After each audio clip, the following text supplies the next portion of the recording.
Hello there everyone, and welcome back to another episode of Mods for Monday.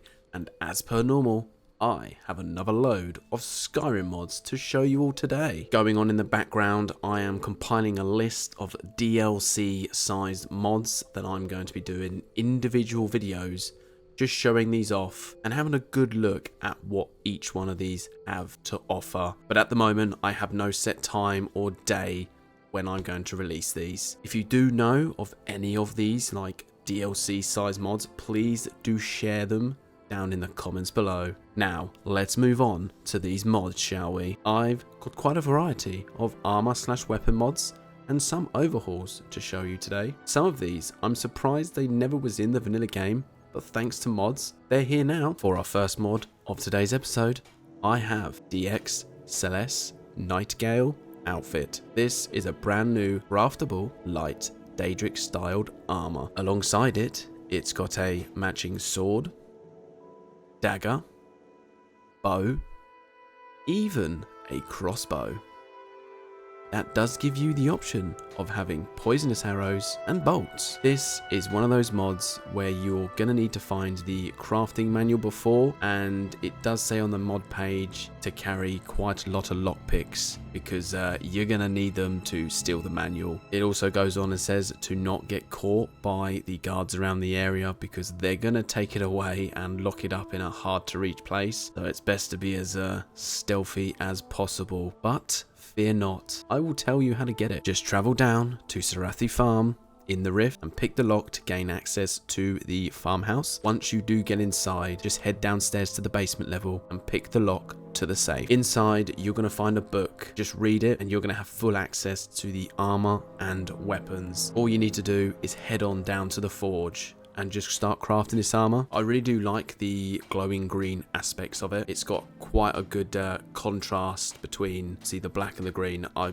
absolutely love the coloring. There are loads of different sort of styles that you can have this, but this is like the main piece. But there's a few little varieties that you can play around with yourselves. Coming up for mod number 2, we are going to take a look at our first weapon mod. This one is called Divine Halberds. With this downloaded, you will gain access to 2 brand new lootable and, oh yeah, fully upgradable weapons. These will either be gold or silver halberds, but you can just craft these at the forge under the Daedric smithing, so you are going to need to level up your smithing quite a bit first. To craft these, you will need Daedric hearts, leather strips, and ebony ingots. These weapons are going to have no enchantments, but it will not stop you from putting on whichever ones you want. I am a big fan of these sort of weapons, absolutely love them. Any game that gives you access to these, normally I generally ended up using them because I just think these things look, yeah, they look pretty cool. Let me know in the comments what you think of a halberd. Moving on with another weapon mod. This one though is called Dragonblade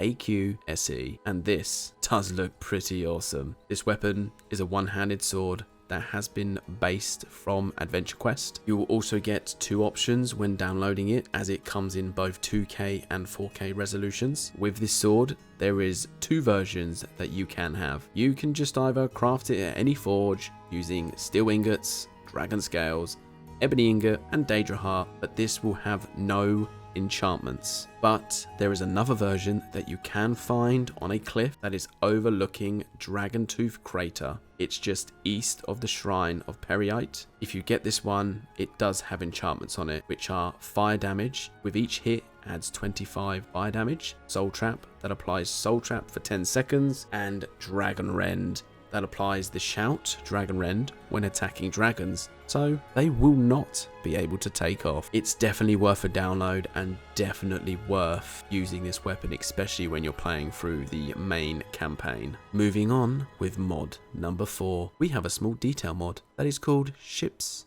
on the Horizon. All this will do is it's just going to add many ships in the distance out to sea in certain locations. These locations are the Sea of Ghosts, which is near Solitude, Raven Rock, and Tel Mithrian. I personally think this is a really cool detail to add to the game, as it just adds a bit more life to the sea by seeing these ships sailing by. Sadly, as you can see, when you do like get close to them, there's nothing really to them. I was hoping you might see people on there, but it's just an empty ship. But overall, seeing this out in the distance, I think it's pretty awesome. Let's take a look at an area overhaul mod. This one is called Rhine's Robbers Gorge. This is just a complete overhaul of the area of Robbers Gorge. This mod, it really does change this bandit camp into something more of a fortress, especially by adding a ruins of a fort, making the area harder to breach, which is great because for us as the player, it just makes it more fun to infiltrate this area, take down the bandits and their leader. Also, there's going to be loads more chests and items for us to loot, with even more bandits for us to fight, which is great because think of all that stuff you can take down to your favorite shop and sell it all and get rich quick. This really does change the area by giving it just a lot more life, which it just helps to fill all those empty spaces that you find around Skyrim. Moving on, we have another area overhaul mod.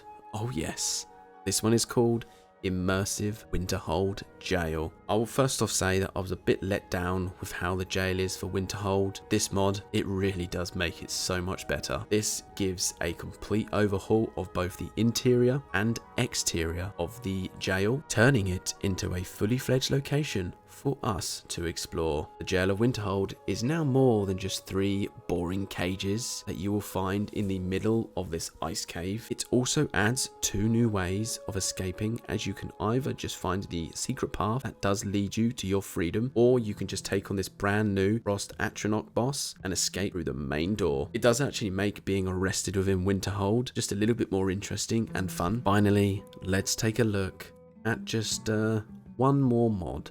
This is one that quite a few people had recommended that I download and had a look at.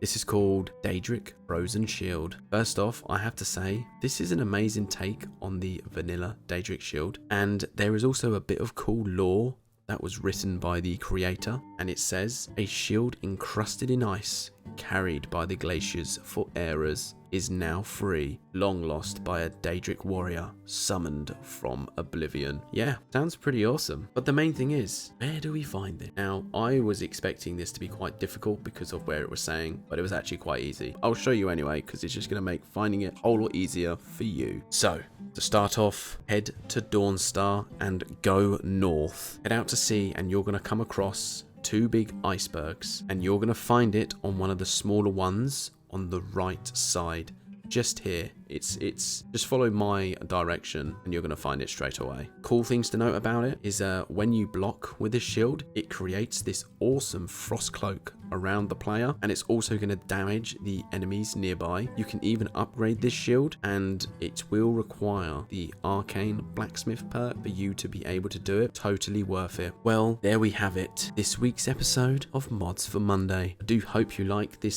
selection, and thank you so much for everyone who keeps suggesting me these really awesome mods. I have added them all to this list of mods for me to check out, so don't worry. Ones that you are suggesting, I will get round to them. There is just a really long list that I have. But anyway, thanks for coming by. Like what you see, please leave a like, consider subscribing to the channel, and I will see you next week for another episode of Mods for Monday. Goodbye.